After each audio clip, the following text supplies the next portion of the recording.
Have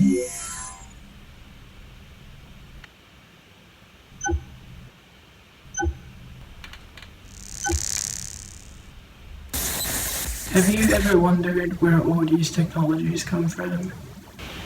What the hell is this? Hello, welcome to the tour of technological innovation. This tour is equipped with DevaCar Visitor Guidance System. Now you're ready to go. Begin by scrolling down the virtual timeline on your hologram. Technological innovations emerged in the late 19th century and developed rapidly throughout the next century. Let's begin from 1880, when Thomas Edison invented the light bulb, which was signaling the rise of technological era. Let's swipe right to see what was going on with architecture. So Bedford Park Estate.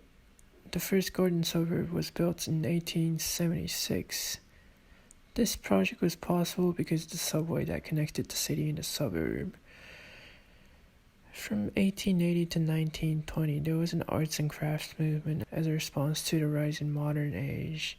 The idea was to be anti-machine, anti-industrialization, and be true to materials with vernacular inspirations. In 1885, Carl Benz invented the very first automobile, which got updated over and over until the form you see today. 1 year after, first dishwasher was invented. And in 1892, Rudolf Diesel invented the diesel engine, which became crucial for machines like automobiles. In 1893, for Chicago World's Fair, a Ferris wheel was built, and this is known to be the very first one. In the midst of arts and crafts movement, there was an Art Nouveau movement which revives the traditional aesthetics. Two World's Fairs in 1889 in Paris and 1893 in Chicago reveal how traditional the designs were still at the time.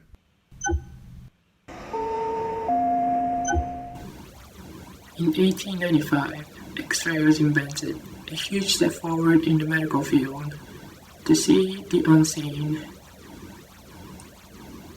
In 1896, first sustained flight by a heavier-than-air-powered aircraft had taken off the ground. In 1900, escalator was invented. You don't have to walk up the stairs anymore. In 1902, Carrier Corporation invented the first air conditioner, a device that we cannot live without today. In 1907, first helicopter was designed. The next year, vacuum cleaner and washing machines were invented. Every household owns one of each now. In 1911, General Electric invented the first household refrigerator, another household necessity. In 1913, Henry Ford developed the assembly line, a prototype for the machine age. From 1900, there was a shift in architecture in Chicago, and Frank Lloyd Wright said, "Machine revives architecture." Architecture started to incorporate more technological aspects.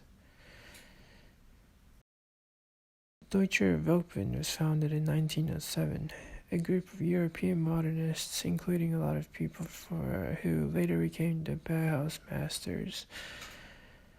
And there was a Weltbund exhibition in 1914. Let me take a look at what Ray Badham had to say. So now in the early 20th century, an Italian poet, Filippo Marinetti, known to be the father of futurists, was predicting the near future when the environment will be in control of our hands.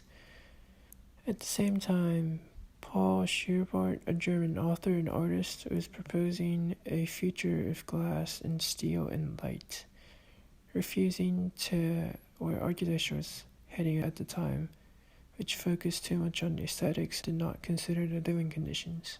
He was aware of the new technologies and published a book called Glass Architecture, which listed out the requirements for humane modern architecture.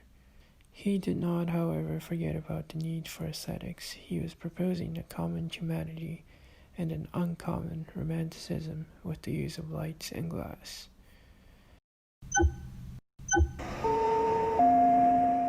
From 1914 to 1918, there was a world war, and high-tech vehicles were invented for military uses.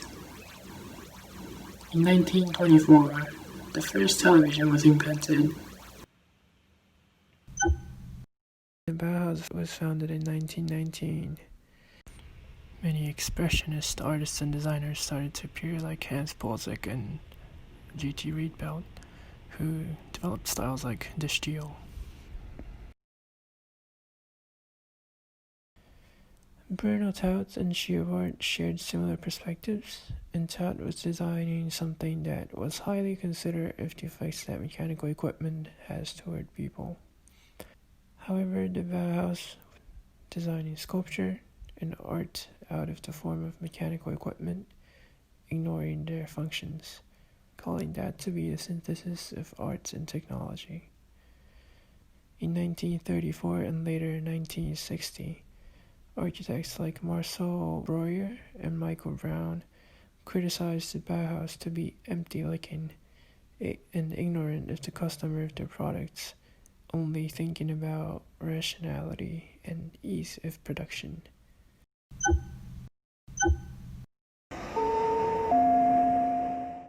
In 1929, the first jet engine was developed, a necessary machine for the modern aircraft. In 1932, BBC started the first broadcast on the air. This concludes our first part of our tour of technological innovation. Have a good night and join us for part 2 tomorrow. Switch off the guidance system when you hear the tone. Have a good night, and here's the tone.